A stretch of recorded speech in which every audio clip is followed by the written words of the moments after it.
Olá, minhas amigas e meus amigos, alegrias. Vamos falar de utopia. Vamos falar de ascenso e descenso das lutas por um mundo melhor. Vamos começar por Marx, o judeu Marx. Onde o judeu Marx teria buscado a inspiração para escrever o Manifesto Comunista de 1848, para perceber o surgimento da utopia comunista. Curiosamente, nós vamos encontrar na Bíblia, e é justamente nos Atos dos Apóstolos, no Novo Testamento, no capítulo 2 dos Atos dos Apóstolos, que nós vamos encontrar uma coisa parecida, há 2000 anos atrás. A partir do versículo 44, diz mais ou menos o seguinte: e todos estavam juntos em comunhão. E todos aqueles que acreditavam repartiam o pão entre si, vendiam suas propriedades e tudo pertencia a todo mundo. E todos eles eram unidos, e todos eles estavam juntos. E o que era de um era de todos. E viviam desta forma em comum e em comunhão, e o seu número crescia dia a dia. Após a morte de Jesus, antes que fosse institucionalizado o cristianismo, esta era a visão comunista que o cristianismo tinha trazido aos seus discípulos e aos seus apóstolos. E que depois foi revista, reformada, quando se cria a igreja. Mais ou menos me lembra a forma como os bolchevistas engessaram a liberdade dos sovietes depois da Revolução de 1917. Mas a utopia de um mundo comum, de um mundo melhor, já estava lá 2000 anos atrás. Depois houve o descenso, depois houve a acomodação.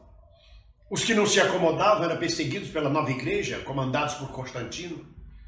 Os joanitas foram perseguidos e mortos.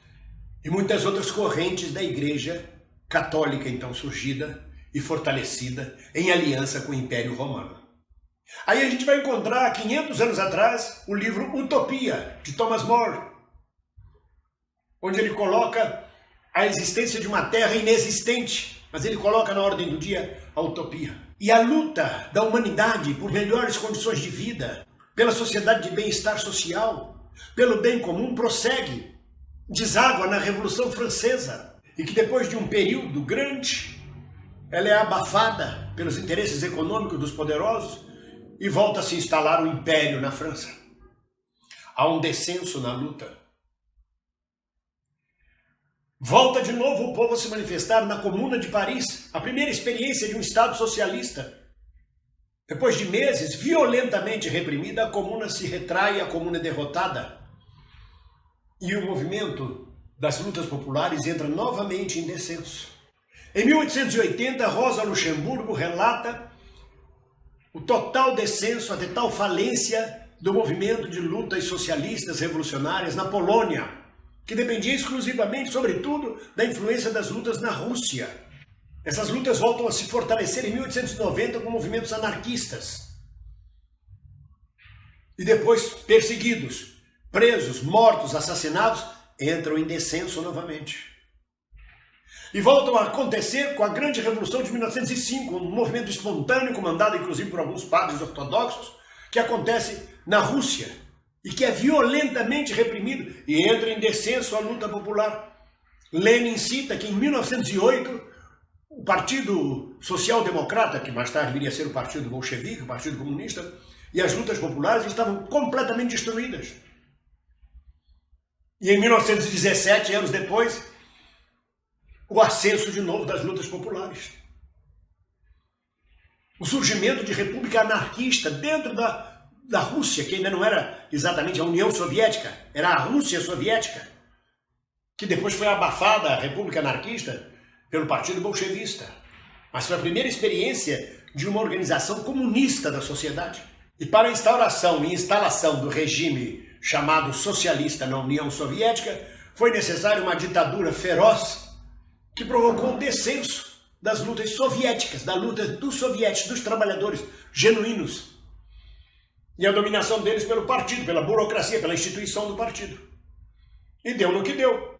Um socialismo repressor de Estado que levou ao fim do socialismo real. ao fim da União Soviética e, consequentemente, ao descenso da luta dos trabalhadores e dos povos em todo o mundo.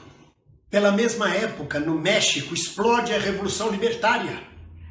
Os anarquistas à frente promovem a reforma agrária, liderados por Pancho Villa e Emiliano Zapata. O povo mexicano todo em armas contra os poderosos.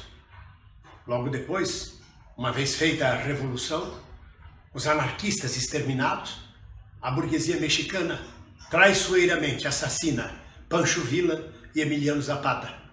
E o México mergulha no descenso das lutas populares. Há uma revolução na Alemanha, um Estado socialista na Finlândia, um Estado socialista na Alemanha, perseguição, repressão, descenso novamente das lutas populares.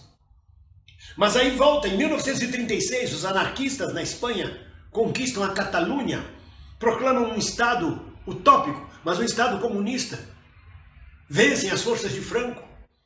E com a derrota total das forças progressistas em 1939 na Espanha, vem um descenso da luta popular em toda a Europa. Onde na França, um ano depois, a Frente Popular, a Frente Socialista eleita, é derrotada pela invasão do nazismo.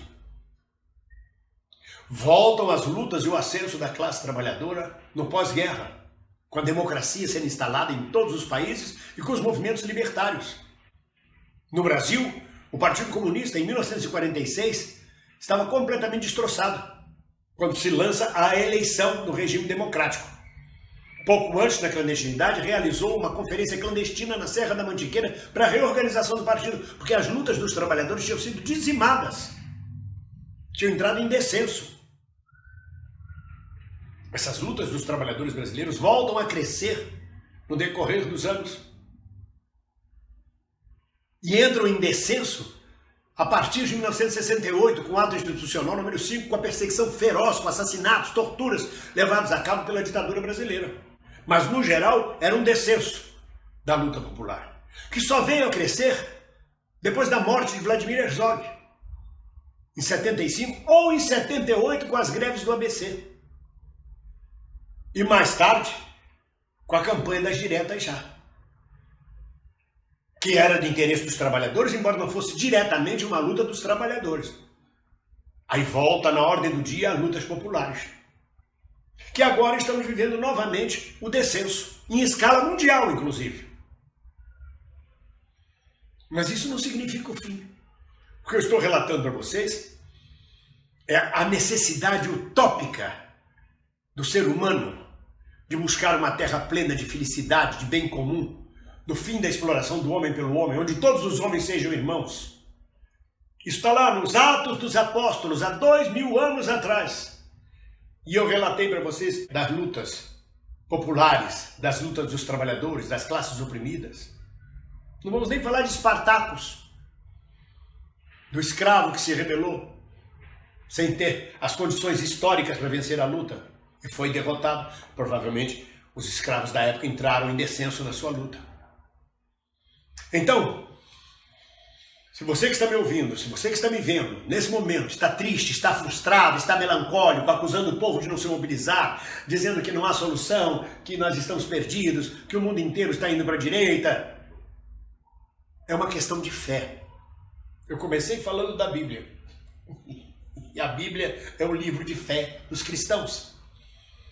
A nossa luta é uma questão de fé na utopia. Se a gente perder a nossa utopia, o nosso sonho, é melhor não viver. É melhor morrer do que viver como escravo, sem sonho, sem ideal. Porque aí nós somos apenas um pedaço de carne sendo explorada pelos poderosos. Então não entre em depressão. É uma questão de fé. É uma maré que vai e que vem, que vai e que vem. Mas que é a luta do homem, há milhares de anos, por uma sociedade mais justa, por uma sociedade de bem-estar social. É isso. Força, coragem, perseveremos. Vale a pena viver. A luta vale a pena. Um abraço.